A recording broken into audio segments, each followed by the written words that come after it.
People always say family won't turn on you. They're wrong. Because mine did, and it all started with a necklace I never touched and a lie I never saw coming. One moment I was pouring coffee at my younger sister's birthday brunch in her loft in downtown Portland. The next, she stood up, clinked her mimosa glass, and said loud enough for the whole room to hear, she stole my $9,000 necklace. Laughter stopped.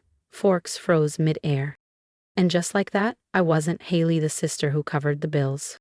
I was Haley the thief. The liar. The shame. They kicked me out that night. No warning. No suitcase. Just a single bag and a door slammed shut behind me. What they didn't know. I had been paying for everything. The rent. The utilities. Even my sister's graduate school tuition. So when I left, I didn't just take my belongings. I pulled the rug out from under their entire lives. This is the story of how they tried to ruin me and how, piece by piece, they ended up tearing down their own world instead. My name is Haley Tran. I'm 32 years old. If you told me back in March 2023 that my own sister would accuse me of stealing a $9,000 0-cent necklace just to humiliate me in front of our family, I would have laughed. Not because she wasn't capable of being cruel, but because I didn't think she'd be that calculated. But she was. And what came after? No one saw it coming. Let me take you back to that morning. It was a bright Sunday in early spring. Calm outside, like nothing could go wrong. Inside her apartment, though, a storm was brewing. My sister Ava had gone all out. Balloons, champagne flutes, personalized menus. She even hired a photographer to snap brunch photos for Instagram. It felt excessive, but I helped her anyway, just like I always did. Because that's who I was, the quiet one, the helper, the dependable daughter. I was the one who paid our internet bill, our electric, even covered the mortgage when Dad lost his job. I never said a word. I didn't need the credit. I just wanted peace. I even paid Ava's tuition, direct to her university, every month, from my own paycheck. She didn't know I did it to protect her. To keep our family from falling apart after Dad lost his job and Mom's side business started bleeding money. Turns out, all I really did was make it easier for them to betray me. That morning, everyone was laughing at the brunch table. Mimosas were flowing. My uncle had just told a corny joke. Plates clinked. Eva was showing off a new designer handbag, one I hadn't seen before. Then she stood up, tapped her glass with a spoon, and said, "Before we go any further, I just want to say something important." I thought she was going to thank everyone, or maybe announce a fellowship. But no. She looked straight at me and said, "I know this is awkward, but Haley stole my $9,000 0-cent necklace. The gold one Grandma Tran gave me. I've been looking for it for weeks, and yesterday I found it hidden in her drawer." My heart stopped. The room froze. And then, just like that, everyone believed her. No one asked if it was true. My mom gasped. "I knew it," she said. "You were always jealous of Ava." My dad wouldn't even meet my eyes. I stood there, frozen, shaking. My mouth opened, but no words came out. I hadn't taken anything, but within seconds, I became the thief. The lie, the disgrace of the family. They told me to leave that very night. No suitcase, no hug, no second thought. Just one duffel bag, my laptop, and a slammed door behind me. What they didn't know was that I was the one holding their lives together. But they were about to find out. That night, I didn't cry. I should have, but the betrayal, it was too sharp for tears. I lay awake in the spare room at my friend Nadia's apartment, staring up at a ceiling that didn't judge me. She offered me a place to stay, no questions asked. I didn't tell her much, just that there'd been a fight and I needed space. But deep inside me something shifted. Broke. Hardened. For years, I paid for a house I didn't even own. I covered Ava's grad school while she posted fake deep quotes and poolside selfies, blessed to be Daddy's favorite. I paid for groceries, plumbing repairs, Even mom's mani-pedes when her card declined. And what did I get? A public betrayal. No defense. No one even asked why I would steal something like that. They didn't need the truth. They just needed a scapegoat. I was guilty because blaming me was easy. That night, I opened my laptop and logged into every account I'd quietly managed for years. One by one, I began cutting the cords that held their lives together. I canceled the mortgage autopay. I stopped the monthly transfers for utilities. I pulled the plug on Ava's tuition payments. Every last cent. The house was still in my father's name. The bills still landed in my mother's inbox. They'd figure it out soon enough, and when they did, I wouldn't be there. I didn't leave a note, no warning. I just vanished. And for the first time in what felt like forever, I felt light. No pressure, no responsibilities dumped on me like some family pack mule. No one treating me like I owed them survival. But peace? That didn't last long. By the 10th day, chaos came knocking. A message popped up from an unknown number. Did you cancel the power? The Wi-Fi's down. Ava has midterms. Fix this. No greeting, no "are you okay?" Just all caps like I still live down the hall, waiting to clean up their messes. I didn't reply. The next day, my dad called. I let it ring. Then came a voice message. His tone not angry, just off. Haley, I don't know what's happening with the bills. We're getting calls from the power company, the gas company, even Ava's school. She says her portal's locked for non-payment. Can you just call me back? I almost laughed out loud. Payment issue. They still had no clue that for years, I had been the one keeping everything afloat. By day 12, my inbox flooded with overdue notices. Disconnection warnings. Emails from Ava's university saying her enrollment had been suspended pending financial review. By day 14, the penny dropped. That's when my mom showed up at Nadia's apartment building. How she found me, I'll never know. I didn't open the door.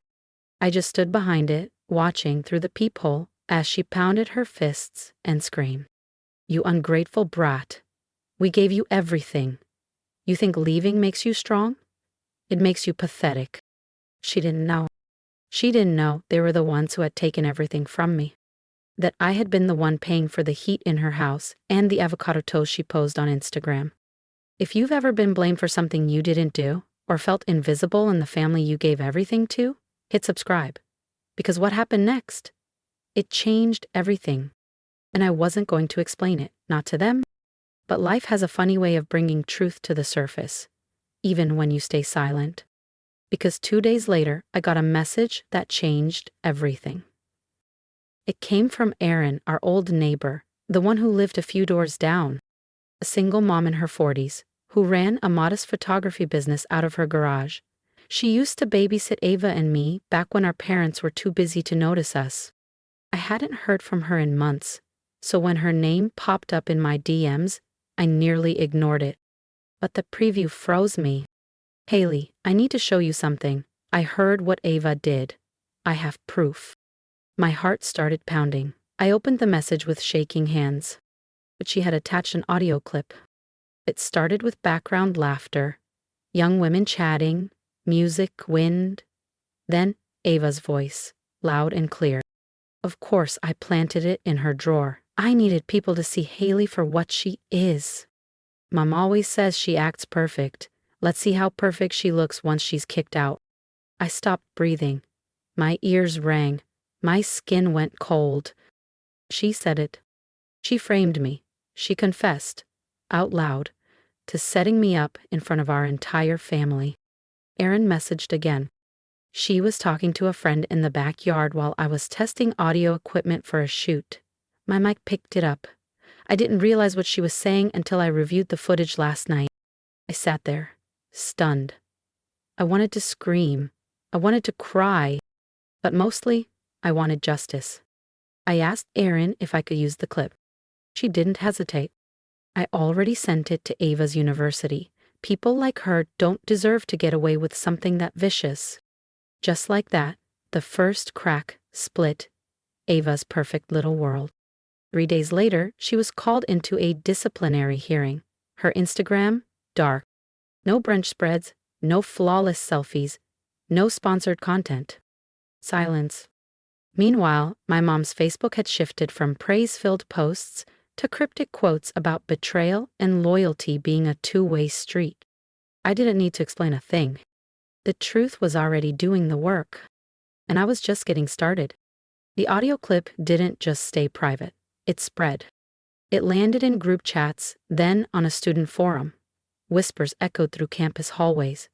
Professors who once favored Ava now avoided eye contact. And just like that, the golden girl, the one who flaunted her brand deals, influencer status, and straight-A streak, was suddenly a joke. She tried to control the fallout.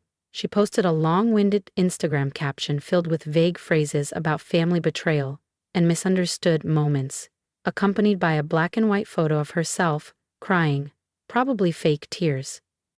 Then she turned off the comments. But it was too late.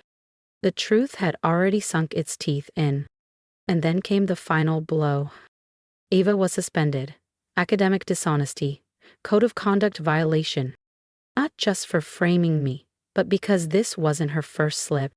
Turns out she had plagiarized a paper last semester and only got a warning.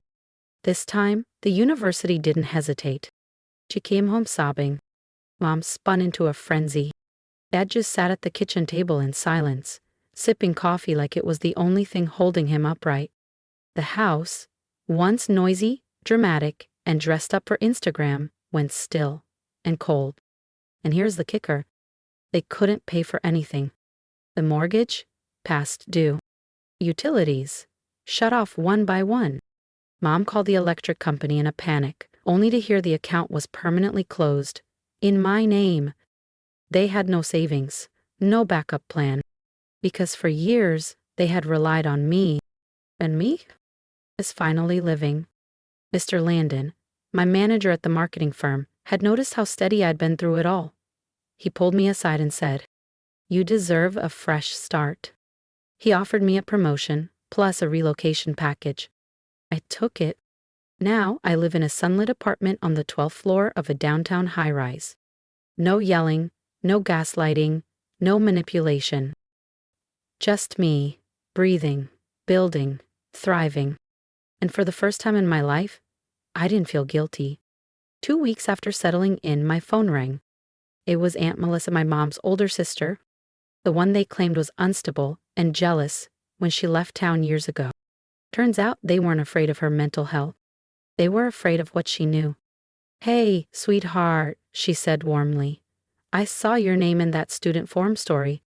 I've been watching quietly, and I think it's time you knew the truth. Your grandmother, your dad's mom, left a trust fund in her will," Aunt Melissa said gently. "It was meant for you. Only you." I sat up straighter. "Wait, what?" She sighed. "They never told you? After she passed, they convinced the lawyer not to notify you, said you were too young, that they'd manage it until you were older. But Haley, that money was never theirs." My heart thundered in my chest. "How much are we talking about?" "Just over $85,000, 0 cents. She wanted it to help you start your life. College, a business, a cushion so you wouldn't struggle like she did." I was stunned. Melissa continued, "I only found out because I ran into her estate lawyer last week. He assumed you already knew. When I realized you didn't, I had to reach out." I was speechless. They lied. They stole my future. All those years I was bailing them out, going without, silently fixing what they broke. And they were hoarding money that was mine. Aunt Melissa helped me file the necessary paperwork. The lawyer verified everything and processed the transfer. Within weeks, it was done. Every last cent was legally mine.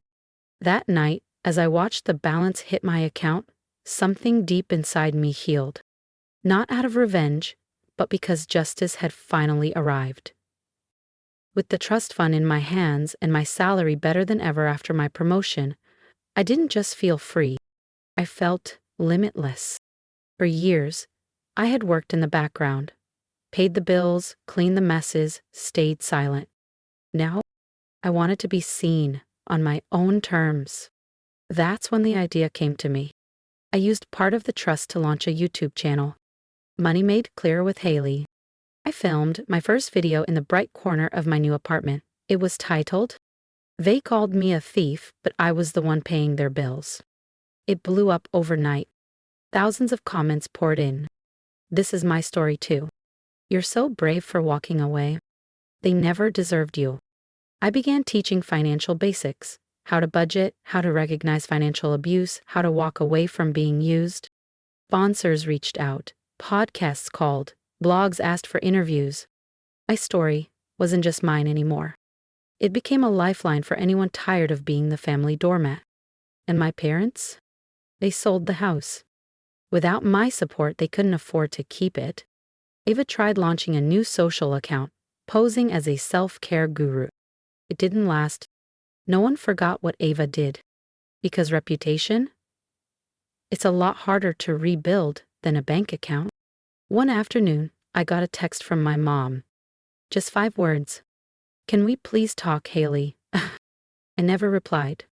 Because I no longer needed closure from the people who once threw me out like I was disposable. I had found my peace. Now, every time I sit down in front of my camera, every time I press upload, I remember the moment Ava pointed at me and said I stole her necklace. And I smile, because in trying to tear me down, they built something they never expected. The strongest version of me I've ever known. They kicked me out, so I built a kingdom. And this time, no one gets to steal it. It's been nearly a year now. A full year since I was shoved out of the house I once helped hold together. A year since I was branded a liar, a thief, a burden, by the very people I was silently saving. Funny how life works. Back then, I thought I was losing everything. But really, I was finally being set free. Now I wake up in a quiet, sun-filled apartment high above Portland's skyline.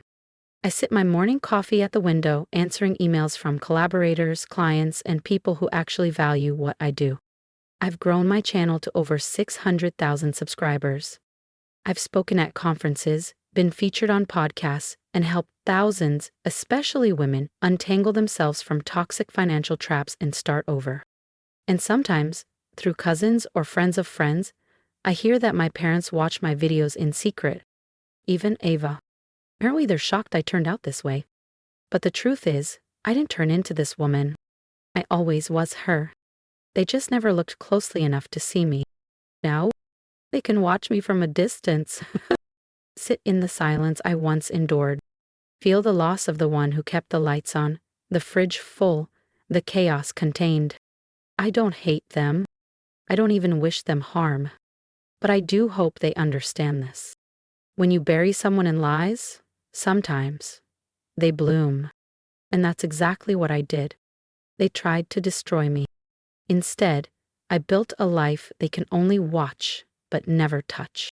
If you've ever been betrayed by the ones you loved most, or blamed for something you didn't do, hit subscribe, because your breakthrough might be just one choice away.